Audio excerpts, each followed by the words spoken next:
para mí un enorme privilegio el presentar en esta jornada hacia un derecho internacional del medio ambiente del Pacto Global a la Convención sobre el delito de ecocidio, presentar, como digo, a Mireille Delmas-Marty,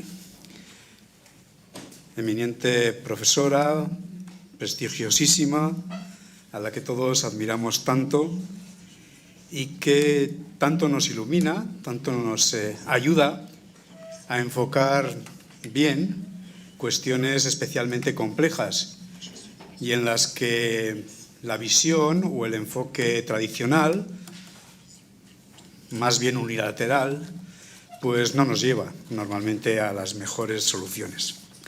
Por tanto, quería comenzar agradeciendo de manera muy especial a Luis Arroyo, a Dan Nieto y a Jacobo Pico por haberme ofrecido esta oportunidad de estar esta mañana en Madrid con todos ustedes y muy en particular acompañando a la profesora Mireille Delmas-Marty en el momento en el que va a intervenir sobre el derecho de la casa común. Presentar a la profesora Delmas-Marty no es una tarea fácil, o si es fácil sería porque me llevaría toda la hora el hacer el relato de lo que son sus méritos en su intensa y muy rica vida académica. La profesora Delmas-Marty es profesora emérita del Colegio de Francia y miembro de la Academia de Ciencias Morales y Políticas francesa. Ha sido maestra de múltiples profesores prestigiosísimos, compañeros prestigiosísimos por todo el mundo.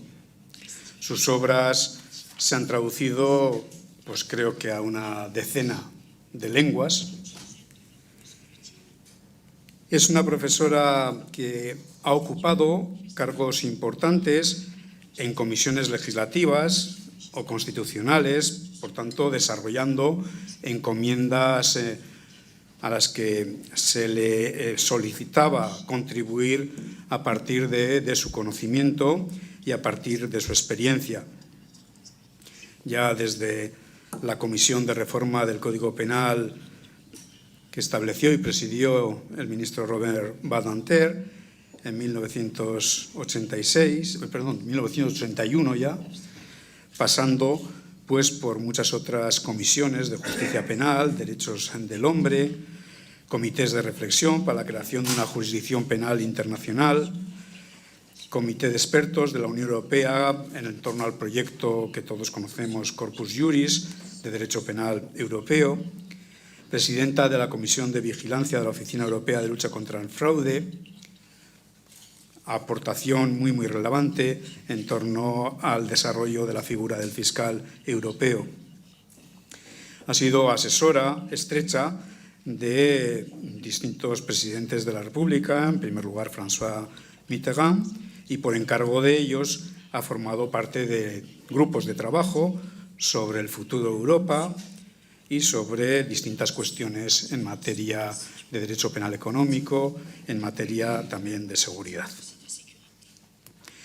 La labor académica de la profesora Delmas-Marty se desarrolla, como es natural, a través de sus enseñanzas en clase y en conferencias, a través de sus múltiples publicaciones sobre temas, por mencionar solo algunas de las últimas, de libertad y seguridad en un mundo peligroso, terrorismos, humanizar la mundialización, guía de navegación sobre el océano o en el océano de la mundialización, de la gran aceleración a la gran metamorfosis. En realidad, en el trabajo académico de la profesora Delmas-Marty, el interés por estudiar cuestiones que interesan a más de una rama del derecho ha sido una constante. Explica ella que en ese ámbito observa ella una necesidad muy importante de observar cómo interaccionan esas distintas perspectivas jurídicas, cómo se produce ese proceso dinámico, un proceso dinámico en el que la profesora Delmas Martí insiste en que suele ser necesario la imaginación, el desarrollo de la imaginación, algo que no siempre caracteriza a un jurista que está estrechamente sometido a lo que dice la letra de la ley. En esos ámbitos, su acento ha sido puesto en construir o en trabajar en la línea de internacionalización y de constitucionalización, podríamos decir, intentando dar respuestas a las cuestiones fundamentales que se suscitan en razón de la diversidad de perspectivas, en razón de la complejidad de los enfoques, que incluso llegan a suscitar, como ya dice, en ocasiones mucha perplejidad. En todo caso, por este trabajo científico y por el resto de sus actividades que muy brevemente he mencionado, la profesora Delmas Martí ha sido ampliamente reconocida. Tiene una decena de doctorados honoris causa de muchas universidades. Es miembro de la Real Academia de Bélgica, de la Academia Universal de las Culturas, comandante de la Orden Nacional del Mérito, miembro de la Academia de Ciencias Morales y Políticas, como ya he dicho, comandante de la Legión de Honor, gran oficial de la Orden del Mérito y como presidente honorario de la Asociación Internacional de Derecho Penal. Para mí me resulta especialmente emotivo el poder decir que la profesora Delmas Martí es la primera persona que recibió el premio Hans-Heinrich Jeschek a una vida, dedicada al derecho penal, un premio que tuve el honor de crear junto con el Max Planck durante mi primer mandato como presidente de la Asociación Internacional de Derecho Penal. Pero bueno, aquí lo que quieren es escucharle a la profesora Delmas Martí y no precisamente escucharme a mí. En nombre de los organizadores agradecemos muchísimo a la profesora Delmas Martí que esté esta mañana con nosotros y le cedo la palabra. Muchas gracias.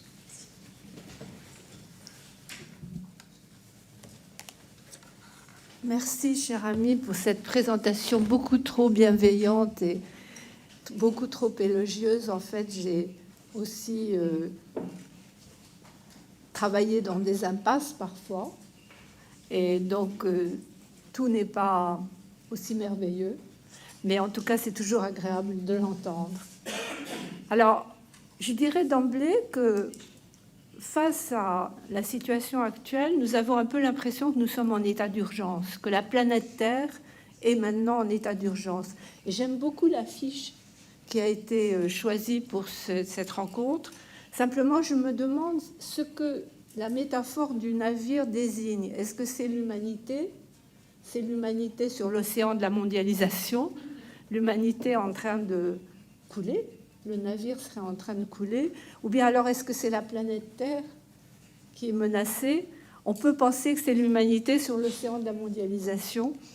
Et cet état d'urgence, je dirais qu'il est visible. La dégradation de la planète et de l'environnement sur la planète, de la nature plus exactement, elle est visible. Ce sont les boues rouges, les marées noires, les algues vertes. Ça peut commencer comme une chanson, mais ça continue ensuite avec toutes les transformations, les pollutions, la biopiraterie, les trafics de déchets. Il est désormais prouvé, et je crois que les rapports du GIEC, le groupe intergouvernemental d'experts sur le climat, sont de plus en plus précis et sont de plus en plus pressants. Les rapports du GIEC, le dernier notamment, nous démontrent que les transformations de l'écosystème par les êtres humains menacent la survie de l'humanité et la sûreté de l'ensemble de la planète et concernent tout le monde vivant, c'est-à-dire pas seulement les humains présents, mais aussi les humains futurs, les générations futures, pas seulement les humains, mais aussi les non-humains. Et je pense que de ce point de vue-là, la crise climatique, comme on appelle maintenant, certains auteurs ont pris soin de dire, on ne parle plus simplement de changement climatique, on parle de crise climatique. La crise climatique, l'épuisement des ressources naturelles en sont des éléments particulièrement importants. Alors, je voudrais dire d'emblée qu'il n'est pas étonnant qu'on ne trouve pas la réponse immédiatement, parce que le défi qui est lancé par cet état d'urgence, il y a urgence, mais en même temps, le défi qui est lancé est immense, parce que pendant des siècles, voire des millénaires, pratiquement depuis le début de l'hominisation, les hommes ont appris à survivre en domestiquant la nature, en maîtrisant l'eau d'irrigation nécessaire au développement de l'agriculture, en pratiquant quotidiennement, je dirais, des dégradations, des destructions, des pollutions. Au fond, tout ça a accompagné, depuis les temps les plus anciens, l'histoire de l'hominisation. Elle s'est faite au détriment de la nature. Seulement, pendant longtemps, l'homme n'était pas assez puissant pour que ces destructions remettent profondément en cause l'équilibre de l'écosystème. C'est seulement depuis quelques décennies que l'échelle des dégradations a changé, et c'est seulement depuis peu d'années, finalement, qu'on nous parle de l'effondrement possible. Certains l'annoncent même comme probable, voire inéluctable, l'effondrement de la planète. Ça, c'est récent. Alors, le problème, c'est que pendant des siècles, les hommes ont pensé autrement. Et là, on leur demande, en pratiquement à peine quelques dizaines d'années, de changer radicalement, complètement leur conception de l'homme et de sa relation à ce qu'on continue à appeler l'environnement. Mais il vaudrait mieux sans doute employer un autre terme, parce que l'environnement remet l'homme au centre, alors qu'en réalité, on s'aperçoit qu'il n'est qu'une composante de la nature. Parmi d'autres composantes, il n'est pas au centre de la Terre. Vous savez, c'est un peu comme quand on a découvert que la Terre n'était pas au centre du système solaire. Maintenant, on est en train de découvrir que l'homme n'est pas au centre de la Terre. Et au fond, c'est difficile de faire cette sorte de révolution en finalement très peu de temps. Alors, il va falloir, pour arriver à ce que l'organisation sociale, à commencer par l'organisation juridique, prenne en compte ces transformations. Il va falloir ce qu'un poète antillais que j'aime beaucoup, qui a beaucoup réfléchi en même temps sur la mondialisation, c'est Édouard Glissant, appelle une énorme insurrection de l'imaginaire. Il va falloir modifier nos imaginaires pour arriver à intégrer ces questions nouvelles et urgentes et pressantes. Alors, en fait, l'imaginaire, c'est quoi? C'est d'abord l'imaginaire anthropologique, c'est où plaçons-nous l'homme par rapport aux autres vivants. Alors, il y a traditionnellement l'humanité, donc l'humanisme relationnel, l'homme dans son lieu d'origine, dans sa communauté d'origine. Et puis, progressivement, on voit apparaître avec la Renaissance et les Lumières, notamment à l'Ouest, l'idée d'un homme émancipé, d'une humanité émancipée, qui est séparée de la nature, mais qui est séparée de la nature pour mieux la maîtriser, pour mieux la conquérir. Et c'est là qu'on voit apparaître des formules, encore récemment, dans les années 60 du XXe siècle, des formules comme patrimoine commun de l'humanité, ou comme bien commun de l'humanité. Mais actuellement, on est entré, me semble-t-il, on devrait entrer dans un autre imaginaire que j'appellerais l'humanité interdépendante. L'humanité n'est pas séparée, l'homme fait partie de la nature, les générations futures font partie de l'humain et les vivants non humains font partie de la nature. Donc cet imaginaire anthropologique, il faut arriver à le transformer. Il faut en même temps transformer l'imaginaire politique, parce qu'il est urgent, me semble-t-il, que les États reconnaissent, il y a un mot-clé qui me paraît essentiel, qui couvre un peu tout le droit de l'environnement, c'est que les États reconnaissent leur interdépendance. Ils ne sont plus capables à eux seuls de traiter les grands défis, notamment les défis globaux environnementaux. Un État seul, même la Chine, même les États-Unis, des superpuissances, ne peut pas régler le problème du climat. La crise climatique ne peut être réglée à supposer qu'on y arrive un jour, qu'à l'échelle globale. Alors qu'on a été habitué à tenir compte d'un droit identifié à l'État, on s'aperçoit qu'aucun État n'est en situation de répondre aux défis globaux qui se posent à l'heure actuelle. Alors, en fait, il y a deux types d'interdépendances. Il y a les interdépendances entre les humains et les collectifs humains. Et là, je dirais que c'est relativement facile, entre guillemets, de prévoir des normes juridiques parce qu'il y a symétrie et réciprocité entre les êtres humains, il y a symétrie et réciprocité entre les États. Mais en revanche, il y a une autre interdépendance qui est plus difficile à structurer juridiquement, c'est l'interdépendance entre humains et non humains, entre génération présente et génération future, parce que là, c'est une relation asymétrique et sans réciprocité. Et là, il y a tout le problème de savoir comment faire entrer ces vivants non humains dans le champ juridique. Est-ce qu'il faut reconnaître des droits à la nature? Vous savez qu'il y a un certain nombre de juridictions maintenant qui ont reconnu, c'est un peu le modèle animiste en fait, des droits de la rivière, les droits de la montagne. Je me demande s'il ne serait pas plus simple de considérer qu'il n'y a pas de droit parce qu'il n'y a pas de réciprocité. On ne va pas poursuivre la rivière qui a inondé un village. Donc reconnaître des droits de la rivière sans devoir, sans corréler avec des devoirs, ça me paraît un peu excessif et surtout inadapté. En revanche, ce qui me paraît absolument essentiel, c'est de reconnaître que les êtres humains que la Déclaration universelle qualifie de doués de raison et de conscience ont des devoirs. Ce sont les seuls habitants de la Terre qui sont doués de conscience et de raison. Donc ce sont les seuls qui ont des devoirs. Les êtres humains ont des devoirs, et ils ont des devoirs entre eux, vis-à-vis les uns des autres, mais ils ont des devoirs aussi vis-à-vis de l'écosystème. Et s'ils ont des devoirs et qu'ils ne les assument pas, ils doivent être considérés comme responsables. Au fond, c'est là que le droit doit entrer en ligne de compte, parce que ce n'est pas seulement l'imaginaire politique qui nous amène à réfléchir à une gouvernance qui ne serait plus une gouvernance étatique, mais qui serait une gouvernance non pas seulement interétatique, mais une gouvernance globale. On a besoin d'aller vers une gouvernance globale qui serait au fond... on s'éloigne un peu de la vision des trois pouvoirs, le pouvoir exécutif, législatif et judiciaire, parce qu'à l'échelle globale, ce n'est pas organisé comme ça. Le pouvoir exécutif sont les États, le pouvoir législatif, ce sont les États. Le pouvoir judiciaire commence à émerger de façon plus autonome.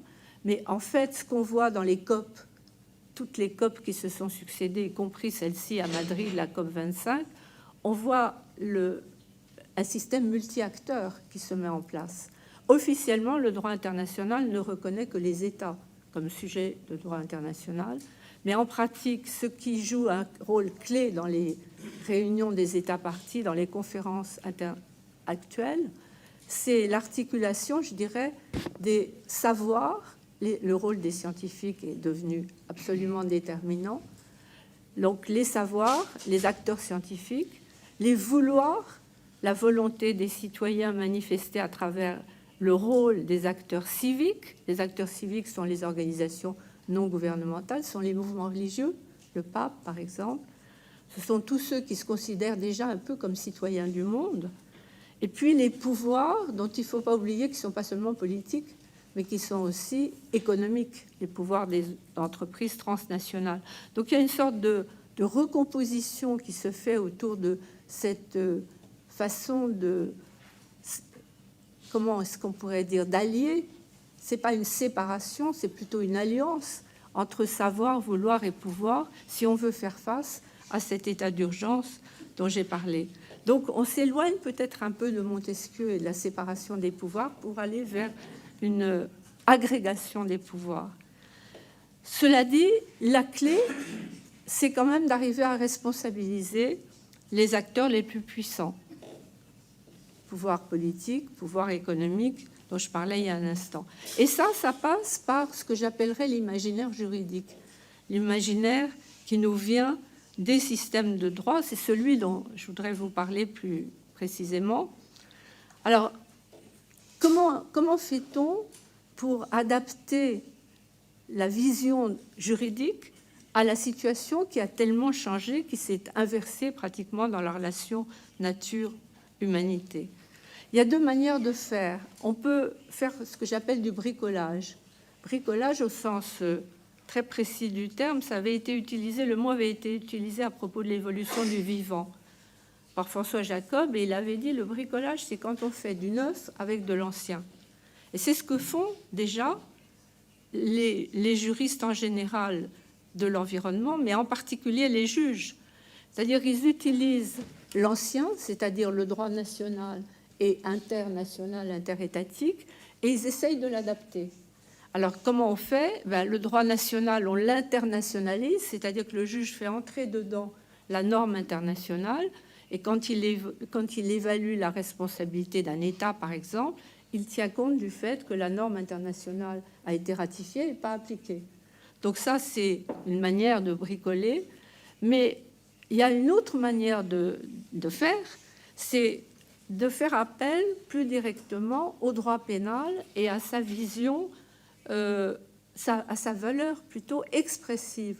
Le droit pénal, ce n'est pas seulement la répression, ce n'est pas seulement l'idée de répression, de punition, de sanction, c'est peut-être autant, voire parfois davantage, peut-être dans notre domaine davantage, la valeur expressive, c'est-à-dire la valeur symbolique. Et c'est là que l'apparition d'un crime d'écocide me paraît extrêmement intéressante et importante. Alors, il y a les écocrimes et il y a l'écocide. Mais je vais plutôt me centrer sur l'écocide du point de vue symbolique, en tout cas. Les écocrimes, ils sont nécessaires du point de vue pratique et empirique. L'écocide, il a peut-être une force symbolique, parce que c'est un mot étrange quand on y réfléchit, parce qu'il a une étymologie à la fois grecque. Éco, c'est oikos, la maison, la demeure, et cide, ça nous vient du latin caedere, qui veut dire tuer. Donc on a déjà une sorte d'hybridation du grec et du latin pour fabriquer un mot qui veut dire littéralement détruire l'habitat commun, détruire la maison commune. Alors, pour incriminer à l'échelle mondiale ce crime d'écocide, il me semble qu'il faut passer par plusieurs processus. D'abord, une universalisation de la répression, ensuite une internationalisation une universalisation de la réprobation, une internationalisation de la répression et finalement une anticipation de la responsabilité. Ce sont les trois pistes que je vais vous suggérer sans les développer en détail parce qu'on n'aura pas le temps. Simplement une suggestion. Alors la réprobation, elle est au fond à l'origine du droit pénal. Le droit pénal exprime des valeurs parce qu'il y a une réprobation sociale face à la violation de ces valeurs, à la transgression de ces valeurs. Par analogie avec le génocide, créé, vous le savez, à l'occasion du tribunal de Nuremberg, et séparé du crime contre l'humanité quelques années plus tard, donc par analogie avec le génocide, l'écocide désignerait, alors là je me réfère au projet qui avait été coordonné par Laurent Néret, les crimes les plus graves contre l'environnement qui, en temps de paix comme en temps de conflit armé, portent atteinte à la sûreté de la planète. C'est un début de définition, parce que ce qui est intéressant dans la proposition Néret, c'est qu'on énumère ensuite les actes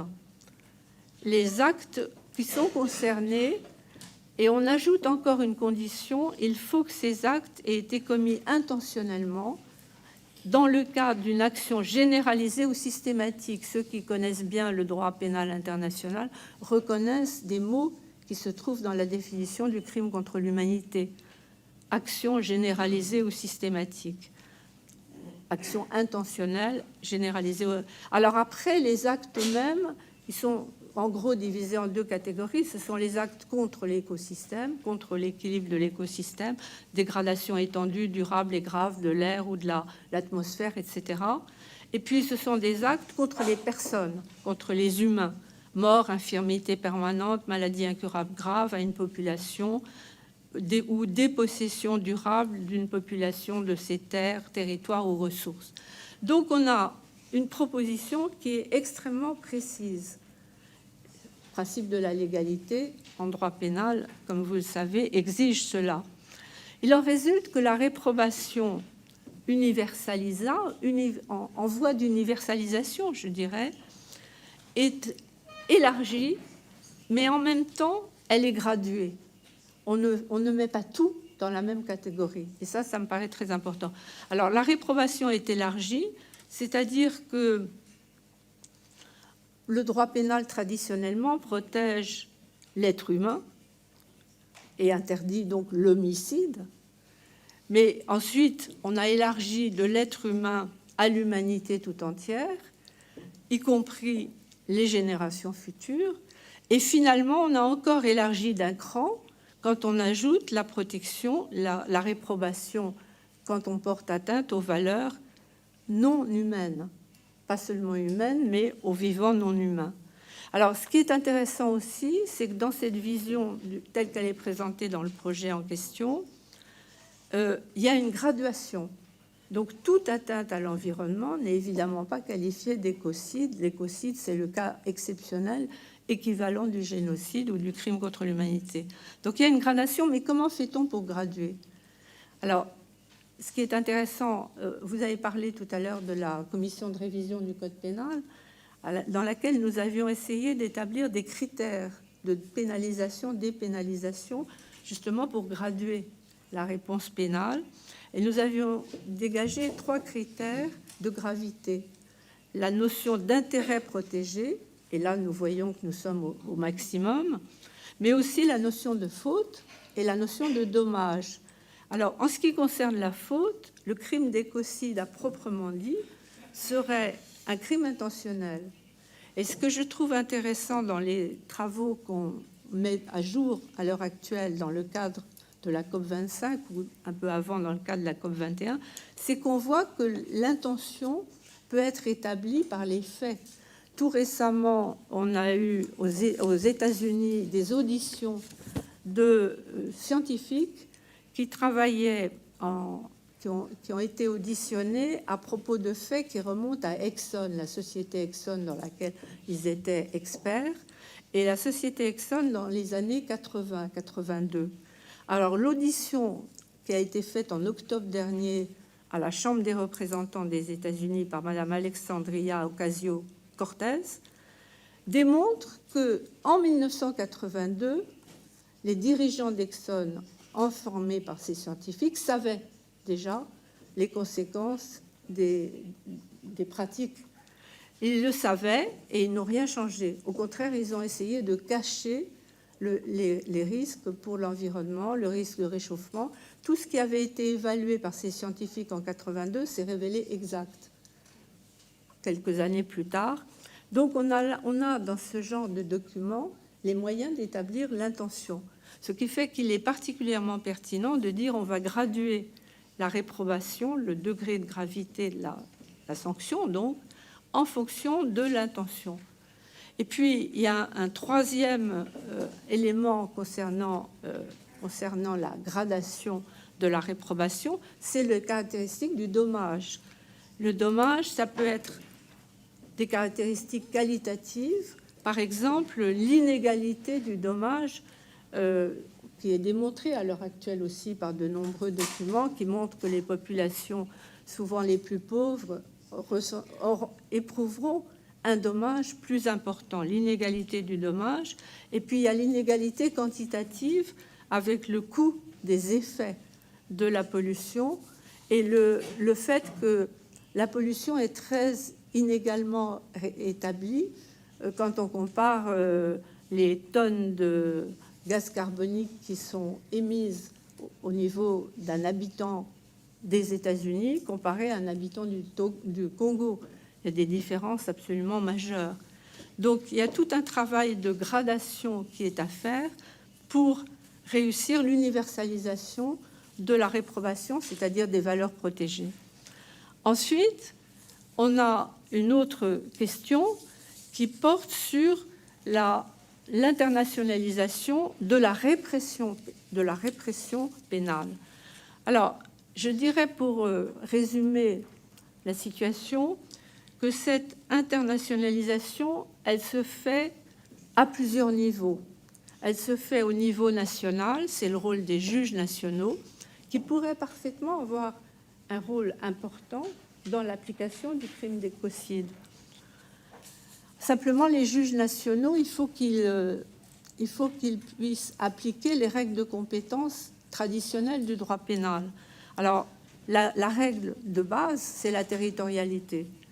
Or, si l'écocide ne peut être poursuivi que dans le pays où le dommage est constaté, ça risque de réduire beaucoup l'efficacité. On l'a vu dans une affaire Chevron il y a quelques années en Équateur, le dommage était considérable et pour la première fois, un pays en développement a pu mener à bien un procès contre une multinationale qui était à l'origine du dommage. Mais la sanction, qui était une amende très importante, c'était une première, cette affaire Chevron, la sanction n'a pas été appliquée parce qu'elle a été contestée par le pays d'origine de la multinationale, qui était les États-Unis. Et finalement, les avocats américains ont retourné la situation en disant on va lancer une action contre le président du tribunal parce qu'il y a eu des faits de corruption, ce qui n'est pas impossible au demeurant. Et du coup, il y a un mandat interdisant aux juridictions du monde entier d'appliquer la sanction du tribunal de l'Équateur. Donc on voit bien la difficulté d'appliquer la compétence territoriale pour certains pays. Dans d'autres pays, ça peut marcher. L'affaire Erika en France a marché, mais c'était des conditions différentes. Alors ce qu'il faut peut-être développer, c'est la compétence personnelle active, notamment la nationalité de l'auteur, mais ça suppose un bon vouloir des juridictions locales, nationales. Alors, il y a la compétence universelle. La compétence universelle, jusqu'à présent, elle a été peu employée en matière d'environnement. À un moment, on avait espéré que la théorie américaine tirée de très vieux texte de 1789, l'Alien Tort Statute, aurait permis de poursuivre des entreprises pour des crimes de ce genre.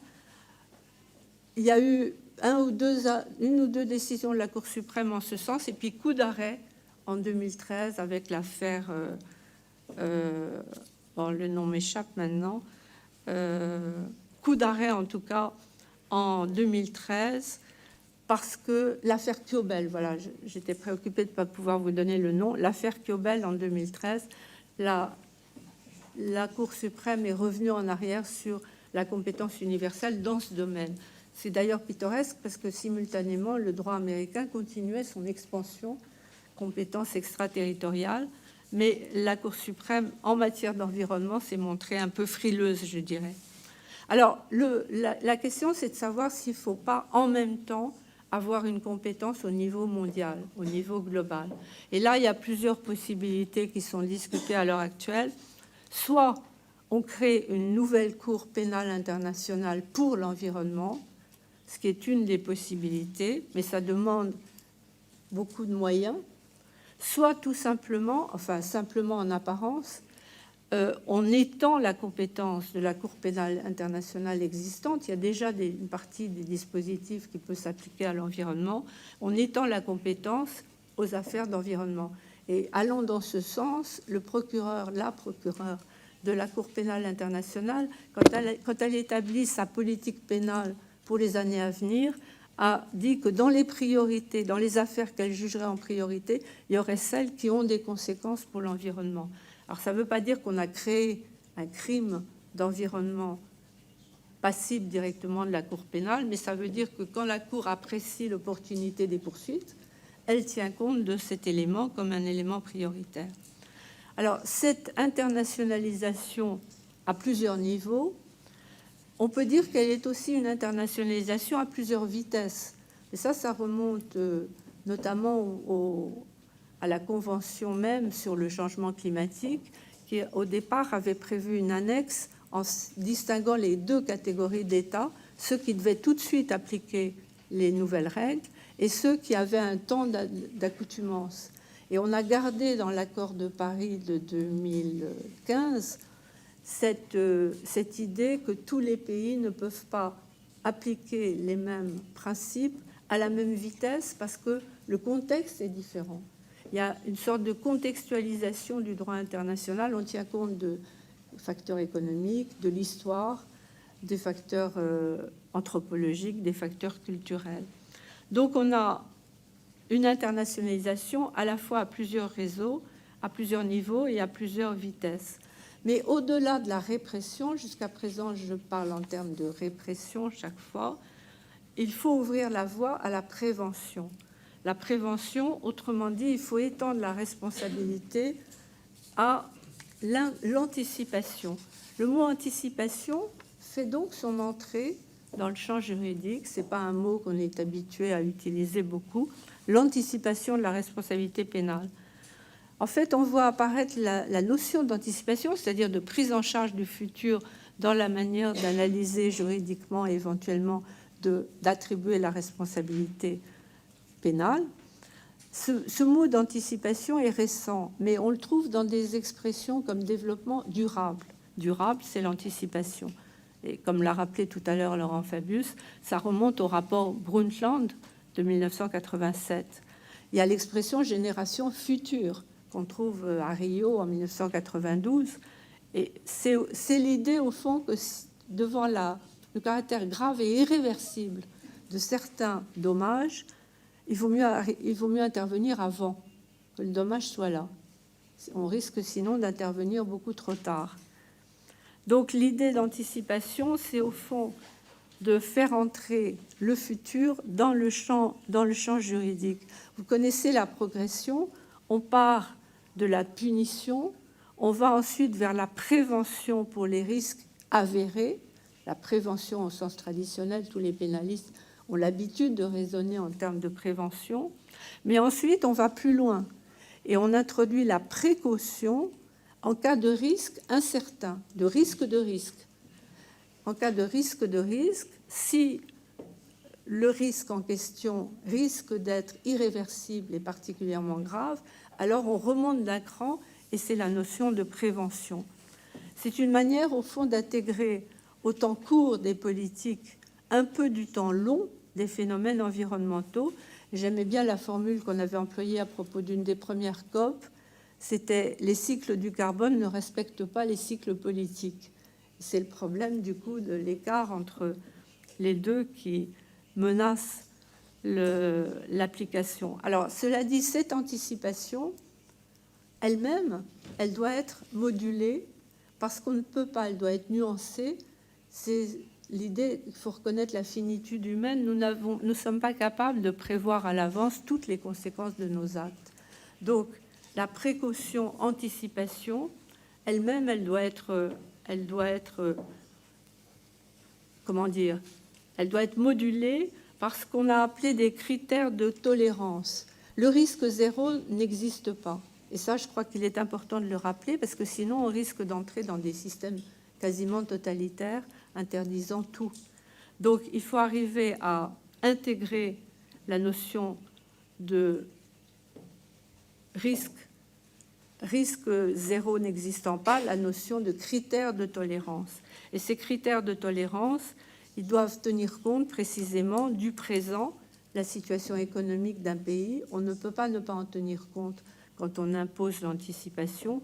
On ne peut pas imposer de la même manière l'anticipation à un pays qui n'a jamais connu le développement qu'à un pays qui a, depuis au moins le 19e siècle, commencé à polluer la Terre. Donc, on introduit le présent et on introduit même le passé, ce qu'on a appelé quelquefois dans les rencontres des spécialistes d'environnement la dette écologique, une sorte de dette écologique qui correspond au passé. Alors, si on introduit ces nuances, ces modulations. Vous voyez à quoi on arrive? On arrive à 3 processus qui sont une réprobation universalisée mais graduée. Donc on est à la fois on va à la fois vers un droit global mais un droit gradué. Ensuite, on a la répression qui est internationalisée mais différenciée, diversifiée, je dirais, avec les 3 niveaux et les vitesses. Et puis on a la responsabilité qui est anticipée mais modulée en fonction de ces critères de tolérance au présent et au passé. Ça donne une idée de la complexité. Vous avez parlé au début de la complexité, je crois qu'on ne peut pas ne pas y revenir. Ça donne une idée de la complexité de ce droit en gestation, ce droit en émergence, qui serait le couple, au fond, éco-crime et écocide. Alors, pour traiter la complexité, je me dis que peut-être pourrait-on utiliser en partie l'expérience du laboratoire européen, parce que l'Europe est sans doute une des régions où on a le plus tôt exploré les difficultés de penser un droit à plusieurs échelles, de penser un droit. Vous rappelez-vous le projet de traité constitutionnel européen qui a été rejeté en 2005. À l'époque, les juristes avaient beaucoup contesté l'expression traité constitutionnel en disant c'est un monstre juridique parce que si on est un traité, on est interétatique, si on est une constitution, on est supraétatique, on ne peut pas être les deux. Et je crois qu'au contraire, c'est ce qui était intéressant dans le projet, c'était de créer un monstre juridique parce que la situation appelle quelquefois des monstres juridiques. Et là, la situation, ce n'est pas de faire une Europe fédération, ce serait de faire une Europe à la fois interétatique et supraétatique. Et de ce point de vue-là, ça pourrait éclairer la voie pour un droit global à la fois inter- et supraétatique. Et je dirais, les échecs dans un laboratoire, vous savez, on fait des essais, il faut beaucoup d'essais manqués pour un essai réussi. Donc les échecs même du droit européen ne sont pas forcément une disqualification pour éclairer la voie. Peut-être que justement, si l'Europe reste une sorte de monstre juridique, elle apporte quelque chose de nouveau pour penser un autre monstre juridique que serait un droit mondial de l'environnement. Alors, pour terminer, je dirais que tout à l'heure, Laurent Fabius a évoqué la pensée de Hans Jonas, le philosophe allemand, avec son principe de responsabilité. Et je voudrais dire en conclusion que je souhaiterais qu'on réussisse à réconcilier Hans Jonas et son principe de responsabilité fondé sur la peur, fondé sur une heuristique de la peur. J'aimerais qu'on le réconcilie avec le principe espérance, qui était le titre du livre d'Ernest Bloch. Et c'est en réaction au principe espérance que Jonas a écrit son texte. Donc il y a l'heuristique de la peur, il y a le principe responsabilité, mais il y a aussi, à mon avis, une heuristique de la joie et un principe d'espérance. Malgré tous les signes d'alerte qui se multiplient, je crois qu'il faut rester dans l'optique de la joie, fille aînée de l'espérance, disait Ernest Bloch. Voilà, je voudrais terminer là-dessus. Plus le tableau est noir, plus on a besoin de rester en mouvement. Merci.